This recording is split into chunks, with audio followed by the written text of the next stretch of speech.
वकील बहू। जनक पेशे से एक बहुत अच्छी वकील थी, लेकिन कहते हैं ना, बहू कितनी भी बड़ी तोप क्यों ना हो, सास के सामने तो भीगी बिल्ली ही होती है। अरे जनक, क्या बात है? आज रोटी नहीं मिली अभी तक। ये तेरा कोर्ट नहीं है जो आज फैसला ना हुआ तो कल की तारीख मिल जाए। रोटी तो रोज वक्त में चाहिए। हाँ। माँ जी, रोटी तो कब की बन गई। मैंने आपको कहा तो खाना खाने के लिए, आपने शायद सुना नहीं होगा। ओहो, जज नहीं हूं मैं तेरे कोर्ट की, सास हूं सास। कोई दलील फालतू की मत देना यहाँ। बहुत जानती हूँ मैं इन वकीलों को। अपनी बात ऊपर रखने के लिए झूठ बोलने में जरा भी नहीं सोचते। तभी वहां जनक के ससुर आ जाते हैं। अरे भाग्यवान, क्यों बेचारी के काम को कोसती रहती है हमेशा। मैं भी तो था वहां जब यहाँ आई थी तुझे रोटी खाने को बुलाने के लिए। सास को तो अब गुस्सा आ जाता है कि कैसे किसी ने बहू की साइड ले ली। अरे वाह जी वाह। वो तो मैं जानती थी कि कोई ना कोई गवाह तो ये पेश कर ही देगी। पर मैं तो अब सीधा खाना खाकर सोने जाऊंगी। मुझे आदत नहीं है किसी से बहसा बहसी करने की। पता नहीं कैसे ये वकील इतना दिमाग लगाकर खुद तो झूठ बोलते ही हैं, साथ में झूठे गवाह भी ले आते हैं। जनक को सास के ताने सुनने की अब आदत सी पड़ जाती। एक दिन जनक वकील की ड्रेस पर काला कोट पहनकर कोर्ट के लिए निकल ही रही होती है कि अरे कहाँ चली काला कौवा बनकर? टोक दिया ना। अब कोर्ट तो वकील वाली ड्रेस पहनकर ही जाऊंगी ना। वाह भाई वाह, दामिनी तो मैंने भी देखी है। सन्नी पाजी ने ऐसा ही कोट पहना था और कहा था कि तारीख पर तारीख, तारीख पर तारीख। मतलब कि कोई बात करनी है तो बोलिए, वरना वक्त नहीं है मेरे पास खराब करने के लिए। अरे पता नहीं तुझ में क्या देखा मेरे बेटे ने, सारा दिन वकीलों वाली बहस करती है, भोली भाली सास के साथ। अच्छा सुन, जो इतनी बहस मेरे आगे करती है ना, जरा अपने बॉस से कर ले, जो 1 साल भी ना हुए तेरी शादी को और काले कपड़े पहना दिए। अंदर जा और लाल कोट पहन कर आ, पता तो चले कि नई नवेली शादी हुई है। अरे माँ जी, कोर्ट में मेरा बॉस क्या करेगा? ये तो पूरे देश की ड्रेस है वकीलों के लिए। लेकिन सास तो ठहरी सास। अच्छा, तो कोई जरूरत नहीं है 2-4 साल कोर्ट जाने की। शादी थोड़ी पुरानी हो जाए तब इजाजत दे दूंगी मैं तुझे काले कपड़े पहनने की। अब क्या था, मन मारकर जनक को लाल रंग का कोट पहनकर कोर्ट जाना पड़ता है।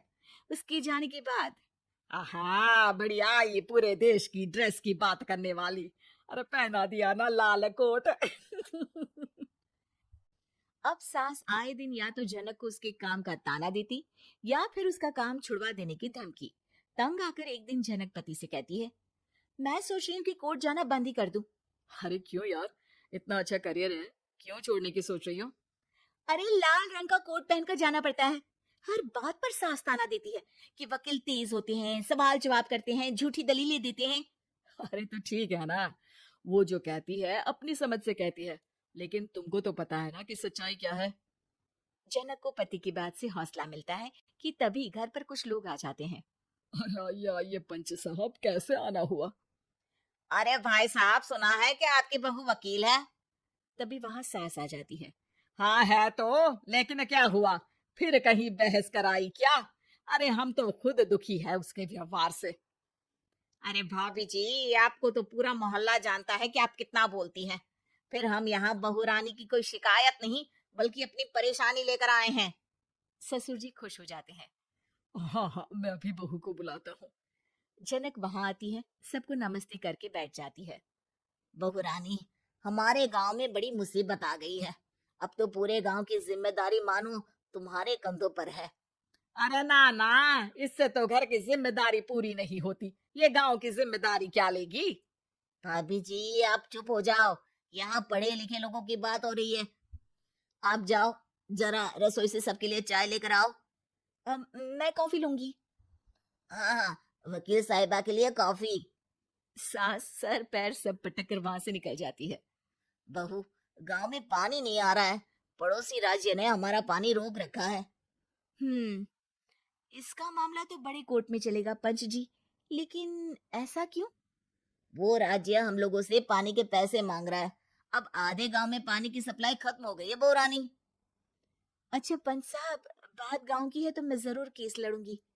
यहाँ एक बार फिर सास की एंट्री हो जाती है। अरे वाह जी वाह, ये काम करवा लो आप हमारी बहू से, बहुत अच्छा करती है। मैं हूँ सीधी सादी सास। इस लड़की ने कैसे लड़ लड़ कर मुझे साइड कर रखा है, ये तो अब आपको पता चल ही जाएगा। अरे भाभी जी, आपकी आवाज तो पूरे गांव को सुनाई पड़ती है जब आप बहू रानी को सुंदर वचन सुना रही होती हैं। अरे वकील बहू मिली है, फक्र करो फक्र। हाँ जी हाँ, सारी फकर तो हम लोग ही करें।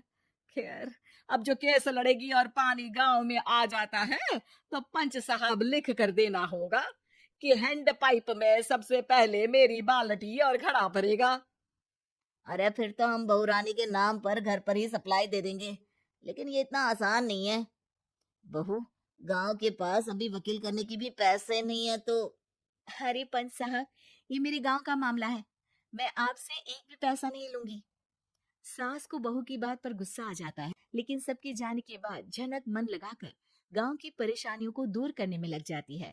और वो दिन भी आता है कि झनक केस जीत जाती है। अरे आज तो प्लम्बर आकर घर तक पाइप लगा गया है। खुश हो जाओ, मेरे कारण तुम लोगों को घर के अंदर ही पानी मिल जाएगा।